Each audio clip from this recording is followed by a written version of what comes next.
ॐ अज्ञानतिमिरन्धस्य ज्ञानञ्जनशलाखया चक्षुरुन्मीलितं येन तस्मै श्रीगुरुवे नमः। नमो ॐ विष्णुपदाय कृष्णप्रेष्ठाय भूतले श्रीमते भक्तिवेदान्तस्वामिन् इति नामिने। नमस्ते सरस्वती देवे गौरवाणी प्रचारिणे निर्विशेष शून्यवादी पाश्चात्य देशतारिणे। जय श्री कृष्ण चैतन्य प्रभु नित्यानंद श्री अद्वैत गदाधर श्रीवासदि गौर भक्तवृंद। हरे कृष्णा कृष्ण कृष्णा हरे हरे, हरे राम राम राम हरे हरे। हरे कृष्णा। तो पृथु महाराज अब इन 4 कुमारों से बड़ी महत्वपूर्ण बातें कहते हैं। वो कहते हैं कि आप जो 4 कुमार हैं, महात्मा गण हैं, आप एक जगह से एक लोक से दूसरे लोक पर विचरण करते रहते हैं लोगों के ऊपर कृपा करने के लिए। लेकिन हालांकि आप एक जगह से दूसरी जगह विचरण करते रहते हैं, लेकिन फिर भी आम व्यक्ति आपके दर्शन नहीं कर पाता है। आम व्यक्ति आपको नहीं देख पाता है। ठीक उसी प्रकार से जैसे भगवान हरेक के हृदय में वास करते हैं, लेकिन व्यक्ति भगवान के दर्शन नहीं कर पाता है। इतनी बढ़िया तुलना महाराज पृथु ने दी है। तो ये क्या तुलना की है? ये 4 कुमार बड़ी ही कृपावश एक लोक से दूसरे लोक में विचरण करते रहते हैं। जैसे नारद मुनि भी हम लोग देखते हैं, जगह जगह पर विचरण करते रहते हैं। लेकिन ये इतने महान गण हैं कि इनके दर्शन अत्यंत दुर्लभ हैं। ये विचरण करते हैं, लेकिन फिर भी लोग इनके दर्शन नहीं कर पाते हैं, क्योंकि आम लोगों को ऐसे श्रेष्ठ महात्मा इतनी आसानी से नहीं दिखाई देते हैं। जब तक व्यक्ति का मन अशुद्ध है, वो भगवान के दर्शन, भगवान के महान भक्तों के दर्शन नहीं कर सकता है। तो तुलना क्या की है कि भगवान जैसे आप सब जगह विचरण करते हैं, भगवान सबके हृदय में विराजमान है, लेकिन फिर भी आम व्यक्ति जो है भगवान के दर्शन अपने हृदय में भी नहीं कर सकता है, दूसरों के हृदय में भी नहीं कर सकता है। तो भगवान के महान भक्त कृपा के कारण एक जगह से दूसरी जगह विचरण करते हैं। लेकिन जिस प्रकार से भागवत में ऐसे उदाहरण हैं, बड़े श्रेष्ठ उदाहरण हैं, बड़े बड़े देवतागण भी, आम व्यक्ति की बात तो दूर है, बड़े बड़े देवतागण भी भ्रमित हो जाते हैं जब भगवान इस धरती के ऊपर आकर के अपनी लीला रचाते हैं। भगवान उनकी आंखों के सामने खेल रहे हैं, लेकिन बड़े बड़े देवतागण भी भ्रमित होकर के सोचते हैं कि भगवान एक आम व्यक्ति है। तो यही उदाहरण दिया है कि भगवान सबके हृदय में विराजमान हैं, भगवान स्वयं आकर के अपनी लीला करते हैं। लेकिन भागवतम में कहा है मुह्यन्ति यत सूरयः। सूर्य का मतलब होता है बड़े बड़े देवतागण, मुह्यन्ति का मतलब होता है भ्रमित हो जाते हैं। तो बड़े बड़े देवतागण भी भ्रमित हो जाते हैं भगवान को पहचानने में। तो आम व्यक्ति जो है वो बेचारा क्या करेगा? तो भागवत में दो बड़े प्रमुख उदाहरण दिए गए हैं। एक बार भगवान कृष्ण जो हैं, जब वृंदावन में अपनी लीला रचा रहे थे, तो उन्होंने व्रजवासियों से कहा कि तुम्हें इंद्र यज्ञ करने की कोई आवश्यकता नहीं है। नंद बाबा और अन्य व्रजवासी गण जो हैं, इंद्र देवता उनको संतुष्ट करने के लिए उन्होंने जो है एक यज्ञ प्रारंभ किया था। तो भगवान ने कह दिया, क्योंकि भगवान सिखाना चाहते थे कि अलग से इतने सारे देवतागण हैं, उन सब की अलग से उपासना करने की जरूरत नहीं है, क्योंकि जैसे कोई पेड़ में जड़ों में पानी डाल देता है तो अपने आप ही पूरा पेड़ जो है उसमें पानी चला जाता है। अलग अलग हजारों पत्ते होते हैं, सभी पत्तों में अलग से पानी डालने की आवश्यकता नहीं है। तो भगवान ये सिखाना चाहते थे। तो उन्होंने कहा कि इंद्र तो कर्तव्यबद्ध है, अगर आप भगवान की उपासना कर रहे हैं तो इंद्र को अपना कार्य करना पड़ेगा। अगर आप जो है सरकार को अपना टैक्स भर रहे हैं तो किसी को घूस देने की, ब्राइब देने की ज़रूरत नहीं है कि भाई मुझे पानी की आवश्यकता है, मुझे पानी दो, मेरा पानी बंद मत करो। वाटर डिपार्टमेंट को आपको पानी देना ही पड़ेगा, वो बंद नहीं कर सकता है। इसी प्रकार से इंद्र देवता जो है उन्हें तो बारिश देनी ही पड़ेगी, उन्हें अलग से संतुष्ट करने की जरूरत नहीं है। ये भगवान सिखाना चाहते थे। तो जब कृष्ण ने ये बंद करवा दिया, इंद्र जो है उसको बड़ा गुस्सा आ गया। तो वो विचार करने लगा, ये बालक कौन है? एक छोटे से बालक की बात सुन करके इन व्रजवासियों ने इतने सालों की जो परंपरा चली आ रही है, ये मेरी संतुष्टि के लिए यज्ञ करते थे और इन्होंने बंद कर दिया।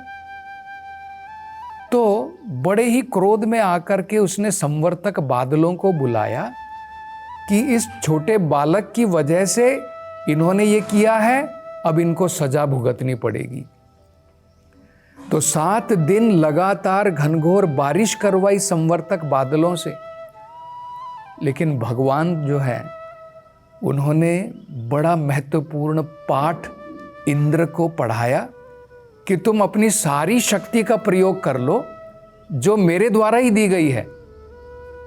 लेकिन भगवान जो है उन्होंने तुरंत अपनी छोटी उंगली के ऊपर, भगवान ने ये दिखाया तुम्हारी बड़ी बड़ी शक्ति मेरी छोटी उंगली के बराबर भी नहीं है।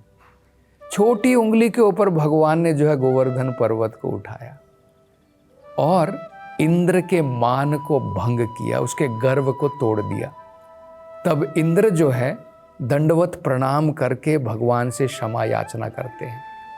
तो बड़े बड़े देवतागण, इंद्र जैसे देवतागण भी भ्रमित हो जाते हैं जब भगवान अपनी धरती के ऊपर लीला रचाते हैं। दूसरा उदाहरण भागवत में दिया है ब्रह्मा जी का। तो ब्रह्मा जी ने देखा कि भगवान कृष्ण जो है ग्वाल बाले के रूप में सब उनकी उपासना में लगे हुए हैं। तो उन्होंने सोचा ये बालक कौन है, तो ये खेल देखना चाहते थे।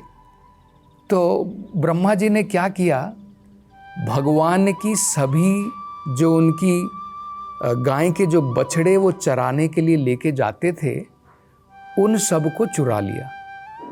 और भगवान के जो सखा गण थे, ग्वाल बाले थे, उनको भी चुरा लिया। तो खेल देखना चाहते थे ये बालक अब क्या करेगा। तब भगवान कृष्ण को जो है वो तो त्रिकाल अग्नि है, उनको तो सब पता है। तो उनकी समझ में आ गया कि ब्रह्मा की ये चाल है। तो तुरंत भगवान ने क्या किया, स्वयं अपना विस्तार कर लिया। जितने भी गाय के बछड़े चुराए गए थे, सभी बछड़ों के रूप में भगवान ने अपना विस्तार कर लिया। जितने भी ग्वाल बाले चुराए गए थे, सबके रूप में भी भगवान ने अपना विस्तार कर लिया। और देखिए सब जो हैं अलग अलग व्यक्ति थे, अगर कोई दूसरा व्यक्ति भेष बदल के जाता है तो हर एक माँ अपने पुत्र को पहचान लेगी कि भाई ये मेरा पुत्र नहीं है, ये तो कोई भेष बदल करके आया है। लेकिन भगवान की योगिक शक्ति देखो, उनको योगेश्वर कहते हैं। कोई भी माँ ये नहीं पहचान पाई कि ये मेरा पुत्र नहीं है।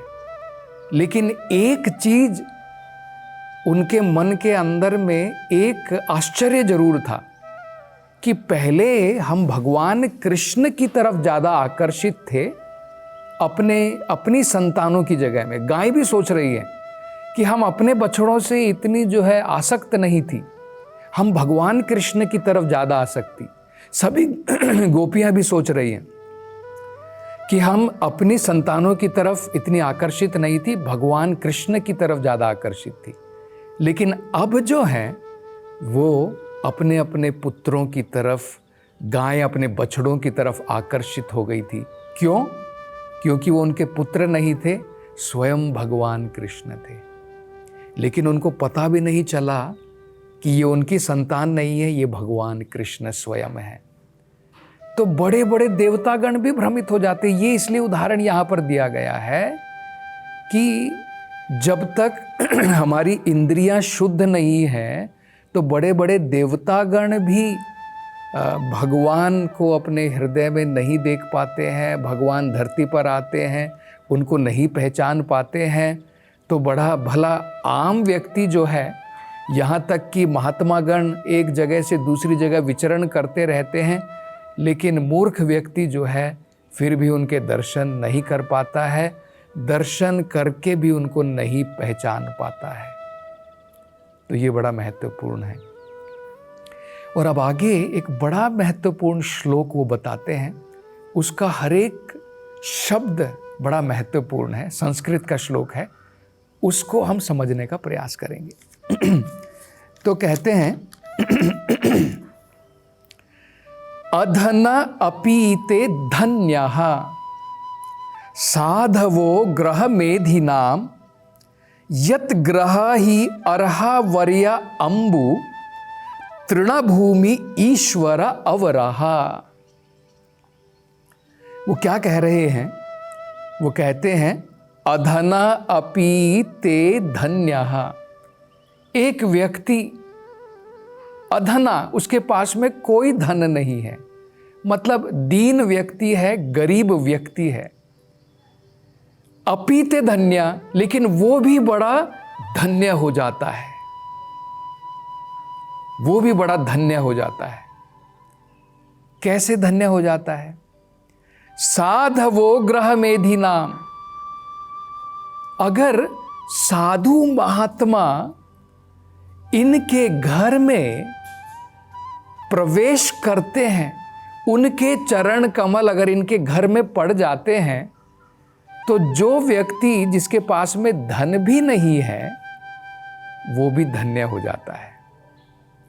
और इनके बारे में क्या बताया गया है? केवल धन नहीं है, ये तो एक उनकी कमजोरी है, मतलब ये एक इनकी दीन अवस्था है। दूसरा बताया है ग्रह मेधि नाम, गृहस्थ नहीं है, ग्रह मेधि है। ग्रह मेधि का मतलब होता है जो अपने परिवार से बहुत आसक्त है, जो इंद्रिय भोग से बहुत आसक्त है, उसे ग्रह मेधि कहते हैं। हर एक मैरिड व्यक्ति, विवाहित व्यक्ति गृहस्थ नहीं होता है। जो अपने पति, पत्नी, बच्चों के साथ में कृष्ण भावनामृत में प्रगति के लिए कार्य करता है, वो गृहस्थ कहलाता है। जो पति पत्नी अपने संतानों के साथ में केवल इंद्रिय तृप्ति के भोग के लिए कार्य करते हैं, उनका केंद्र केवल भोग विलास मात्र है, वो ग्रह मेधि कहलाता है। तो देखिए, ऐसा व्यक्ति भी अभागा व्यक्ति होता है, बड़ा अभागा है, वो धन्य नहीं है। एक तो दो प्रॉब्लम है, एक तो दीन है, गरीब है, तो बिल्कुल धन्य नहीं है, उसकी अवस्था जो है बिल्कुल दीन है।